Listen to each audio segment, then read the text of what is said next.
I'm fully prepared with everything I need for the Jay-Z documentary. The moment he sent that legal letter, I knew I had to let the world see who he really is. He and Diddy are cut from the same cloth. He just hides his arrogance and control behind a cleaner image. Our feud has lasted 20 years, and I know better than anyone what he's done in the shadows. I even suspect that so-called funeral bouquet wasn't Diddy's idea at all, but Jay-Z acting on his behalf. Back when Nicki Minaj posted that video of him wearing a pink wig, all I did was repost it, and he got so nervous he had his lawyers threaten me. In 2015, Nicki worked her ass off helping him build his platform, and he allegedly pocketed her $7.9 million in royalties. And then there's his fingerprints all over key incidents through the years, whether it's the elevator footage or the guest list at Diddy's parties. He was involved, clearly, but somehow he always walks away untouched. That's what he's best at, pulling strings behind the scenes while pretending to be spotless in public. And now that a corner of the darkness has been ripped open, I'm not stopping. Everything my team and I are doing isn't about attacking anyone. It's about making sure the truth can't be buried by him ever again. Did he ain't answering the phone? He ain't answering the motherfucking phone. Yeah, it's like this, like we had a black billionaire's lunch. Black excellence. They're sitting there like, yeah. It's a billionaire brunch. Oh, Like, I hate you, man. And we here together, and we gonna keep staying together. We getting tighter. unaware of anything going on here. This is the one time I'm gonna be with you this year. Yo, I feel like I'm normal again. Get me out of here. Jay-Z is facing mounting pressure as reports emerge, suggesting that private exchanges between him and Diddy may have come to light, sparking widespread online reaction. The situation has pushed Jay-Z into an uneasy spotlight, reviving long-standing speculation about his close association with Diddy and past connections that many are now viewing with renewed scrutiny. As these alleged messages circulate in public discussion, old claims are being reopened. Perceptions are shifting, and momentum is building rapidly, fueling a growing storm that threatens to test Jay-Z's reputation, influence, and long-established legacy. Sean Carter aided and abetted or was directly involved. It's about to get real tense, and there's a lot of girls and boys who are still trapped inside the. In earlier interviews, 50 Cent was firm about never embedding himself within Diddy's inner circle, saying that certain invitations and atmospheres immediately triggered warning signs and convinced him to step back early. That deliberate distance, he explains, is what gives him the confidence to speak freely. When allegations later surfaced, 50 maintained that he learned about them the same way everyone else did, through the media. While he acknowledged the seriousness of the reports, he made it clear that the revelations aligned with concerns he had long recognized rather than coming as a surprise. Explained that Jay-Z is worse than Diddy. She explained how Jay-Z has done worse things than what Diddy did to Cassie to other females. And she said that she has the scars to prove it. She alleged that at one time Jay-Z attacked her and got it on film like Diddy did. And she alleged that this is why Jay-Z is totally pulling away from Diddy and you don't see him around. And it's been alleged for quite a while that Jay-Z is pulling away from Diddy because he doesn't want himself caught in the crossfire. I mean, you even have 50 Cent at this point talking about how Jay-Z is in hiding while this whole Diddy thing blows over. And you even have these accusations of Jay-Z being responsible for what happened to Cassie White. So I'm going to go ahead and roll you guys this clip of everything that Jag had to say about Jay-Z being worse than Diddy. And you guys let me know what you guys think about all this in the comments.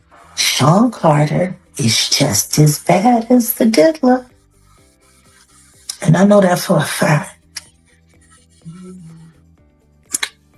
I got the scars to prove it. You want to know what a box cutter feels like going into your skin and ripping you? I can tell you how it feels.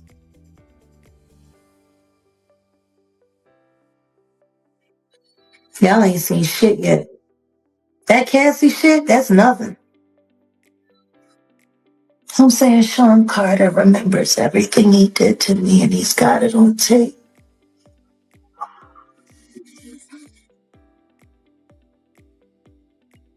Just like Diddy.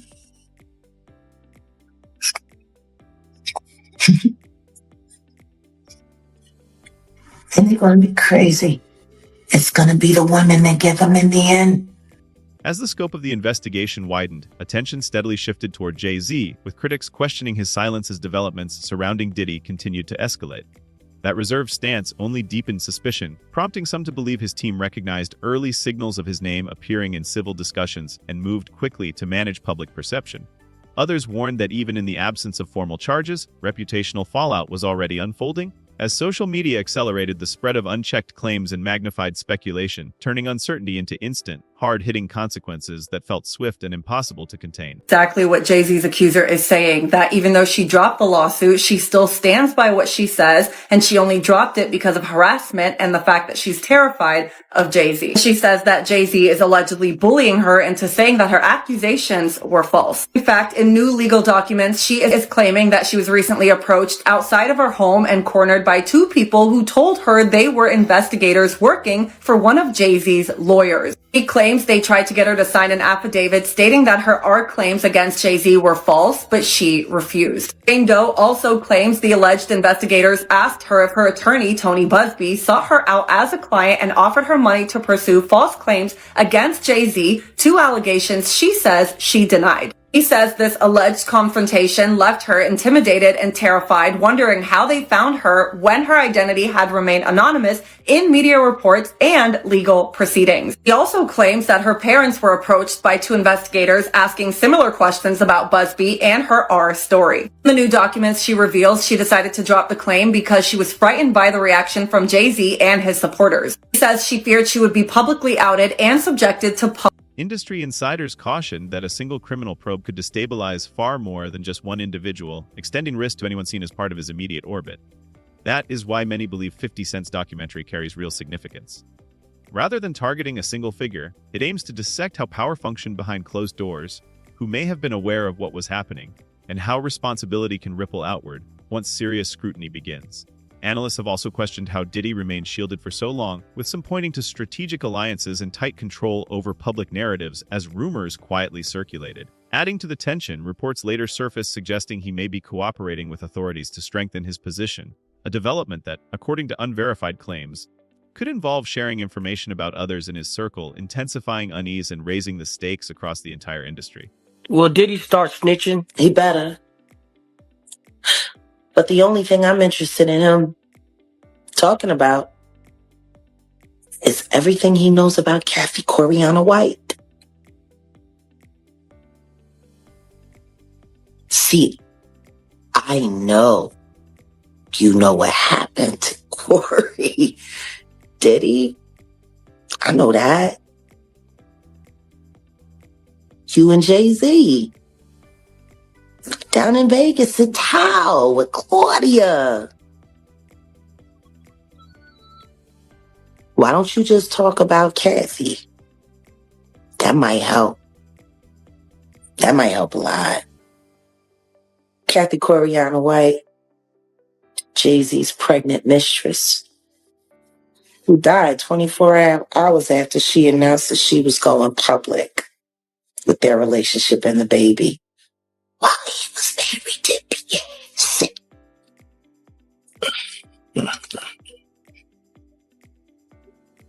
Was it an aneurysm, Diddy? Or are you the one who paid the same coroner that you...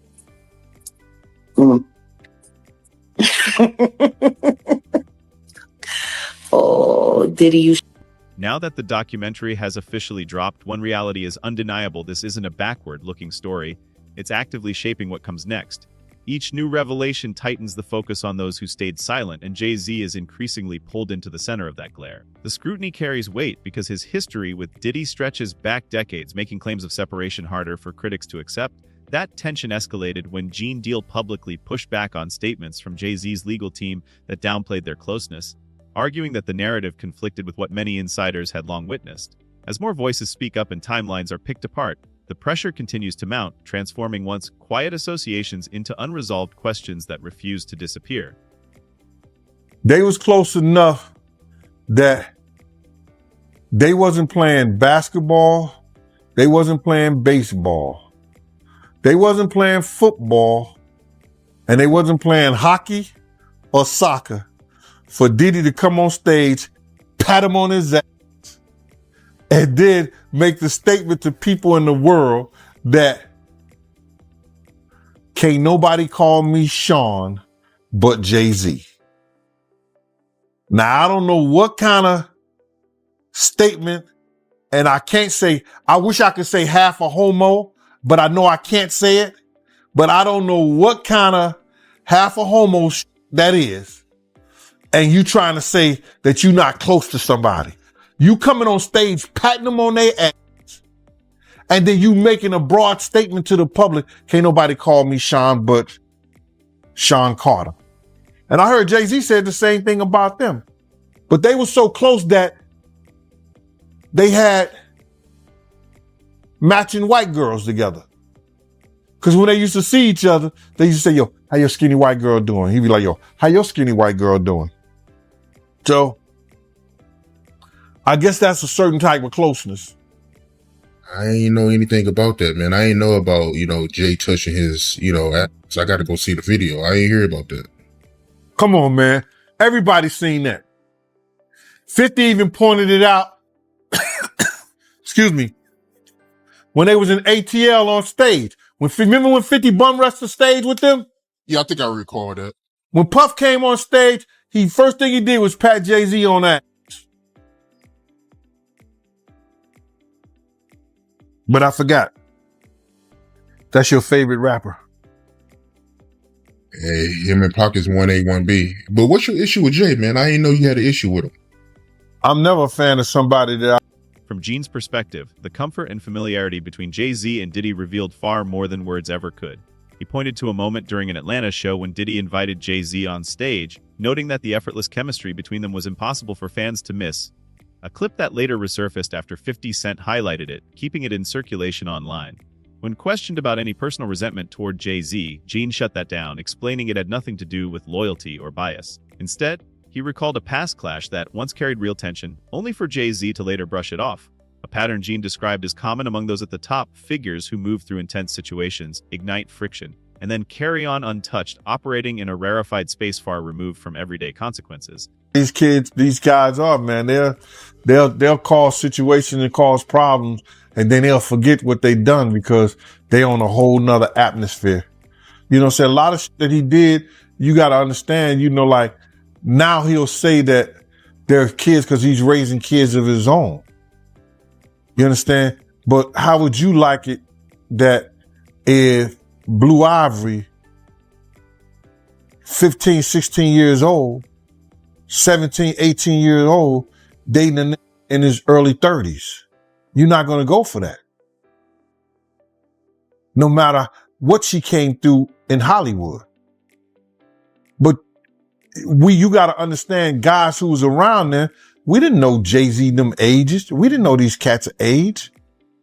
You know what I'm saying? They wasn't having no beards and nothing like that. They was wearing low cuts. You understand? Clean face. I would have never believed when Jay was coming around the block, scooping up the young girls and stuff like that he was 30 years old. If they 17, 18, 16 years old and they 22, you thinking they 22, 23, something like that, 24 years old? They mom and them need to check them. They daddy and them need to check them. But that's not that far off. But for somebody to be 30 years old in their 30s and they dealing with kids 16 years old, 17, 18 years, nah, that's a problem. That's an issue. And now he see that because he's raising kids. And he got a young daughter. I think he got another daughter that he didn't claim and now he claiming them. These cats was doing a whole lot of stuff that people in the industry won't speak on. And then now that you're speaking on it and it's becoming where is that you can get on YouTube and you could talk about this shit and say what you seen or say what you heard, you understand, or what you know. Some people look at it being a problem. But these cats ain't street cats. They entertainers. Dame Dash, once Jay-Z's closest collaborator, recently addressed the serious allegations now surrounding him, explaining that what stood out most was not just the claims themselves, but the sheer force of the public response.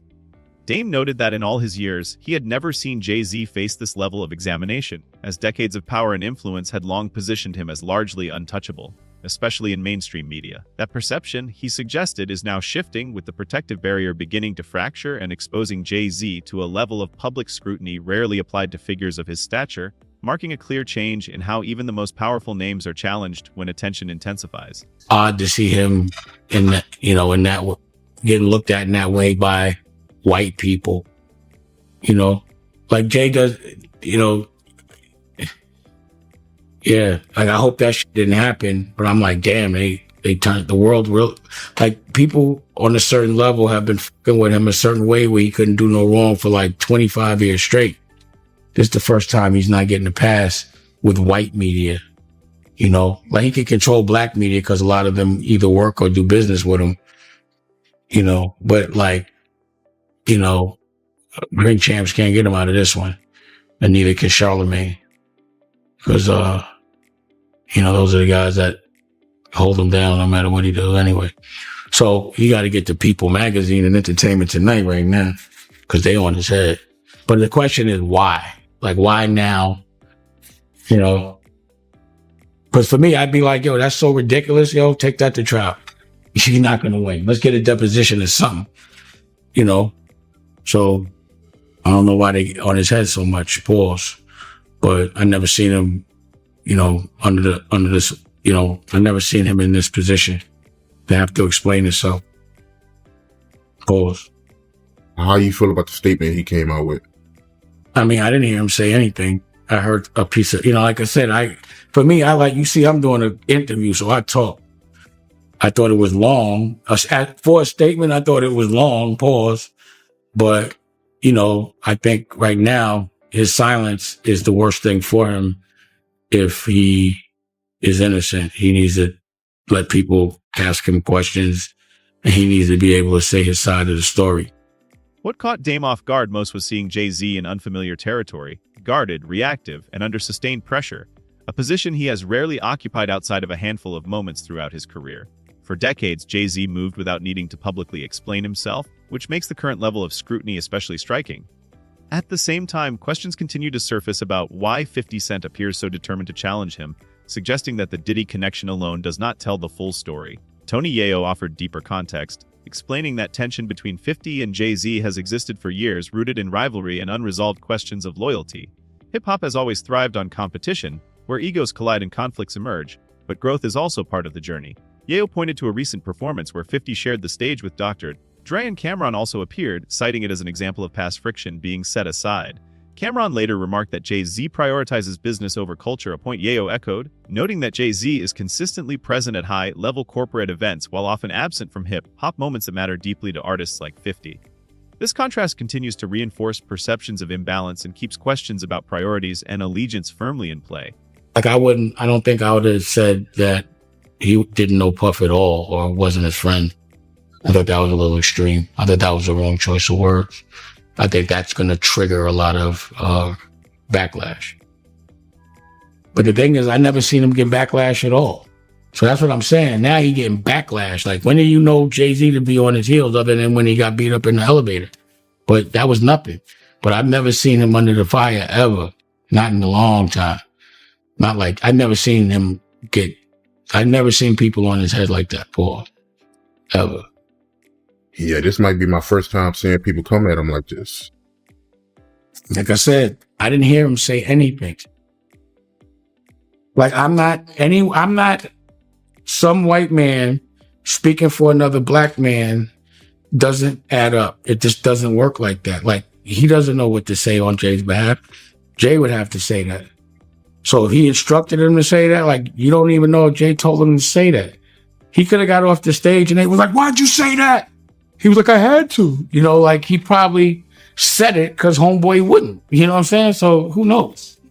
Like, I didn't hear him say anything. I haven't heard Jay say a word yet. Have you? Nah, I haven't heard him say anything. There it is. So y'all going by a piece of paper with words? Don't get caught up in that. I have not heard him say one thing yet. Until I see him speak, he hasn't spoke to me. That's why I said I don't think he did not say that. His lawyer said it. So what else is a lawyer going to say? Yo pointed to a defining contrast between Jay-Z's and 50 Cent's accessibility. While Jay-Z operates at the highest tiers of power with clear distance, 50, just as influential, remains visible, grounded, and loyal to the people who helped build his rise. Yo emphasized that real stature comes from remembering those foundations, not separating from them. He recalled a moment that stayed with him involving the Super Bowl halftime show where Jay-Z reportedly resisted including 50 Cent. Ultimately, it took Eminem drawing a firm line, refusing to perform unless 50 was part of the lineup, to change the outcome. To Yo, that episode went far beyond strategy or optics, carrying a personal undertone that reflected long-standing tension and an unspoken rivalry woven into their complex history. There was this one part where 50 was talking, and he was saying, yeah, when Yayo was locked up, every G-Unit show, we actually put aside the money. Bro, I told for him, and he had Yayo had like $1 million. Right. I just told you when I came out of my building, I see the Statue of Liberty. Yeah. There was no way I was getting shot there. And this is what I kind of tell you is like, when we was talking about stacks with the Porsche, 50's not going to let you say, get the Porsche. He going to say, let's get him out the hood first. You know, if the money's there, but the money has to be there for you to live like that. The money's there. 50 didn't have to do that. Rest in peace to Hervé from Interscope, because he always said to me, man, 50 do more for you than any artist, than anybody does for their artists, more than Jay. Over time, insiders claimed that the once solid bond between Jay-Z and Diddy began to erode, with cracks forming around trust and growing uncertainty over who would ultimately protect their own interests if circumstances turned unfavorable. Some voices have gone further, alleging that Jay-Z may have played a quiet role behind the scenes in Diddy's downfall, an assertion publicly raised by Jaguar Wright, but never substantiated.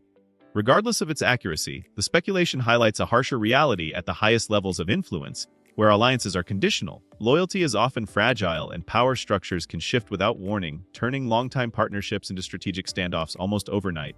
In a Cameron, yeah, he made a statement recently. He said that Jay-Z loves money more than hip-hop. And he pointed out that Jay-Z performed at Tom Brady's Hall of Fame ceremony, but he didn't perform in any Hip-Hop 50 events. I mean, Jay-Z's on a whole nother level. Like, I mean, you know, he's like, but you know what I like about 50? 50's on a whole nother level, but he's still approachable. You still get to meet the people and you know, Jay got to remember the people that made him.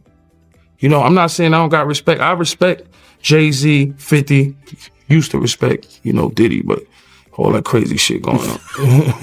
But, you know, I always respected him because I looked at, for New York, those were like the, you know, the guys, you know what I'm saying? The guys with the most money and the most influence. So with Jay is like, when the last time you haven't seen Jay. So I think people are just going to say that.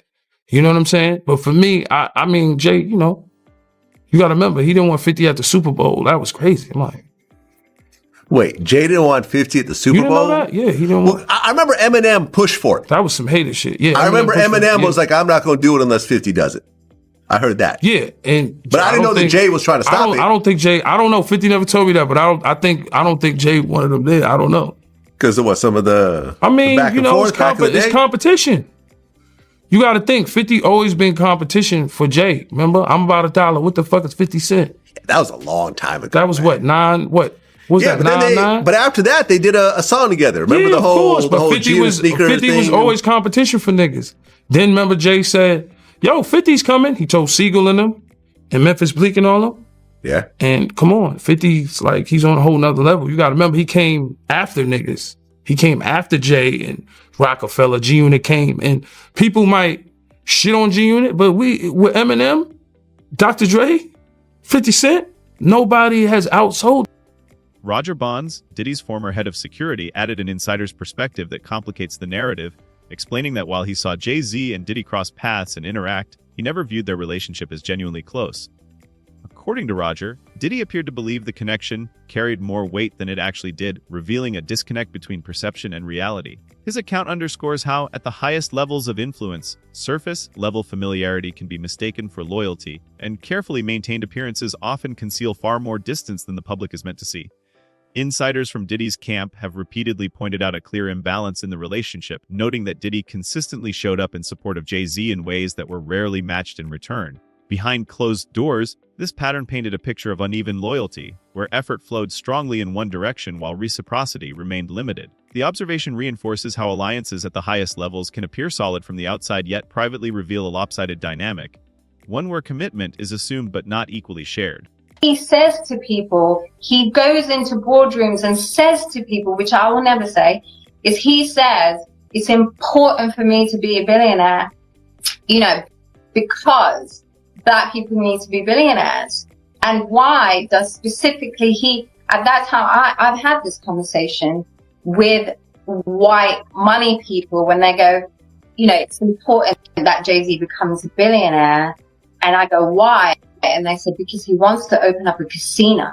You know, he wants to open up this. He should have an alcoholic brand. He needs to have a casino. He needs to have this. And you're like, why the fuck does anybody need a casino?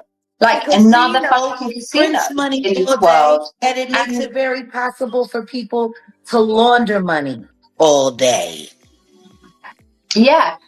So like, why, even the fact that you want to become so powerful, then you're not saying because he needs to build schools for black people in black neighborhoods. It's because he wanted to build casinos for black people. For them to keep wasting their money, and then for him to keep getting them overpriced merchandise. It's a rat trap. Yeah. All of it is. The sad part is that hip hop has now turned itself over to this greed machine and doesn't realize. From his viewpoint, Jay-Z and Diddy were never bound by the deep loyalty the public imagined. They simply operated in the same elite circles, sharing success, access, and influence without a truly solid foundation. Over time, the absence of genuine allegiance became harder to ignore, and the distance beneath the surface grew increasingly apparent. Now, with events playing out in full view, those long-hidden fractures are impossible to dismiss, raising the question of whether the widening divide will continue to intensify and ultimately impact them both. Let us know what you think in the comments.